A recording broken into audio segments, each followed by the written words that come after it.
నమస్తే అండి. మీ పేరు? పేరు బెస్త నాగన్న. మాకు గారు ఏం చేస్తుంటారు? అంతా వ్యవసాయము. ఎలా ఉంది వ్యవసాయం? వ్యవసాయము ఇప్పుడు అది కాలువ నీళ్ళు వచ్చినాక బాగుంది సార్. ఇప్పుడు ఆ కాలువ నీళ్ళు వచ్చిన తర్వాత ప్రతి ఒక్క రైతుకి 5 ఎకరాలు 3 ఎకరాలు ఏ కాలువ నీళ్ళు?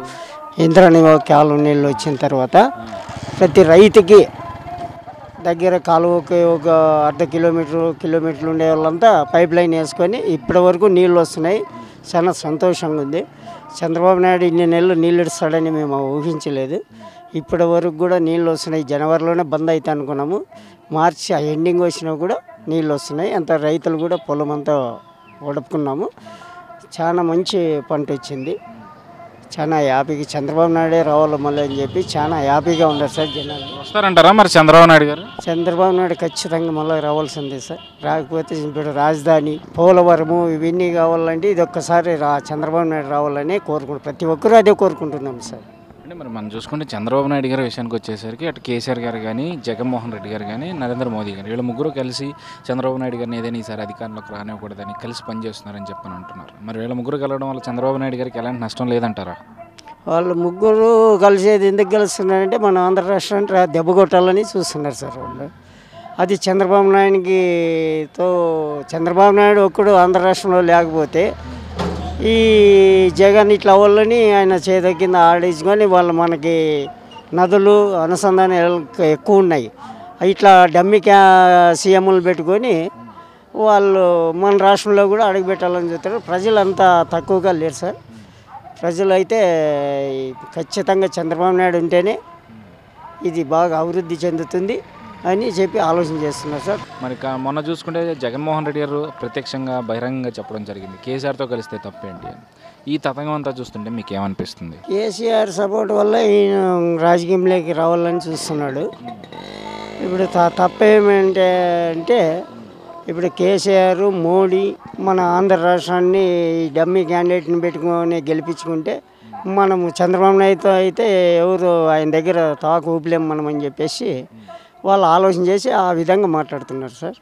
అది ప్రజలకి అందరికీ అర్థమైంది. మనకి చంద్రబాబు నాయుడు ఉంటేనే మన రాష్ట్రం బాగుపడుతుంది అని చెప్పి ఆలోచన చేస్తున్నారు సార్. ప్రతి ఒక్కరూ అదే ఆలోచన అర్థమైపోయింది సార్. ప్రజలకి వచ్చేసి ఈ కేసీఆర్ నరేంద్ర మోడీని సపోర్ట్తో ఆయన రావాలని చూస్తున్నాడు జగన్.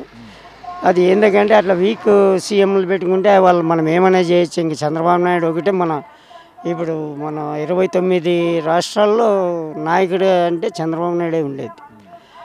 అట్లా పోయి దెబ్బతీయాలని వీళ్ళు ఆలోచన చేస్తున్నారు సార్. ఇక్కడ అభివృద్ధి పనుల్లో ఏ పార్టీ వారు ముందున్నారు అంటే వైసీపీ సిట్టింగ్ ఎమ్మెల్యే ఉన్నారు, అదేవిధంగా తెలుగుదేశం అధికార పార్టీ నాయకులు కూడా ఉంటారు. వీళ్ళు ఎవరు ముందంజలో ఉన్నారు ఇక్కడ అభివృద్ధి చేసే పనుల్లో? సార్ ఈ వైఎస్ఆర్సీపీ ఎమ్మెల్యేని అప్పుడు చూసిందే తప్ప ఎప్పుడు 2014లో ఓటు అడిగేకి వచ్చినప్పుడు చూసిండేది ఆయన ముఖం. ఇంకా ఎప్పుడో 2-3 బార్లు అక్కడ ఉరువుకుంట టౌన్లో ఏదో ధర్నాలు చేసిండేది తప్ప ఎప్పుడు ఆయన పల్లెల్లోకి కానీ ఎప్పుడు కూడా రాలేదు. ఎక్కడ రైతులకి నీళ్ళు ఇబ్బంది ఉందని అన్ని పరిశోధన చేసి ఎక్కడెక్కడైతే నీళ్ళు ఇవ్వాలా, ఎక్కడైతే రైతు ఇబ్బంది పడుతున్నాడు అని చెప్పేసి బాగా ఒక్కరోజు నిద్రపోకుండా తిరిగినాడు సార్ కేశవాన్ని. ఆయన్ని ఇప్పుడు ప్రతి పల్లెల్లోన కేశవన్న కావాలని ఇప్పుడు ఆలోచిస్తున్నారు సార్.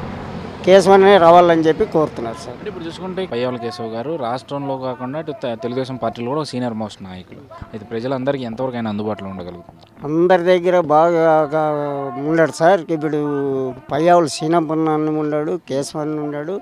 ఏ విషయంలో ఒక చిన్న ఎస్సీ అయితేనేమి, బీసీ అయితేనేమి, ఓసీ అయితేనేమి ప్రతి ఒక్కరిని ఎస్సీని అందరినీ బాగా అంచకి పిలిపించుకొని బాగా మన అంచని దగ్గర కూర్చొని దగ్గర పిలుచుకొని మాట్లాడతారు సార్.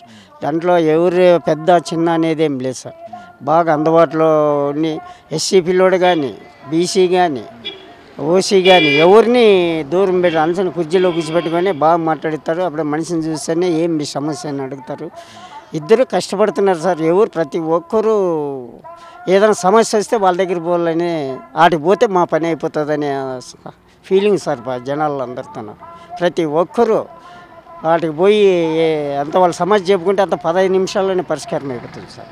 చూసుకుంటే ఎస్సీ ఎస్టీల విషయానికి వచ్చేసరికి ఈ ప్రభుత్వంలో కానీ ఇక్కడ పయ్యావుల కేశవ్ గారి విషయానికి వచ్చిన ఈ ప్రభుత్వంలో ఎస్సీ ఎస్టీలకి ఎంతవరకు న్యాయం జరిగింది అనుకుంటున్నాను? సార్ ఇంత ముందు అయితే ఎస్సీ ఎస్టీలు అంత జరగలేదు, కానీ ఈ 2014 నుంచి ఎక్కువ జరిగింది సార్. ఎట్లా అంటే సార్, ఎస్సీ లోన్లు, ఎస్టీ లోన్లు, వాళ్ళకి పింఛనీలు, వాళ్ళకి ఇన్నోవా కార్లు కూడా లోన్ చేపించినారు సార్. అట్లా ప్రతి ఒక్కటి ఎస్సీ వాళ్ళకి మంచి జరిగింది సార్. బాగా వాళ్ళు కూడా సంతృప్తిగా ఉన్నారు. లోన్లు అయితే చాలా ఇప్పుడు 60,000 సార్. ₹1,00,000 ఇస్తే 60,000 సబ్సిడీ, 2 లక్షలు ఇస్తే 90,000 సబ్సిడీ, ₹1,00,000 సబ్సిడీ, ₹1,00,000 అంతా ఎస్సీకి బాగా జరిగింది సార్. ఇప్పుడు ఈ 2014 నుంచి ఎక్కువ ఫలితాలు, పింఛనీళ్ళు,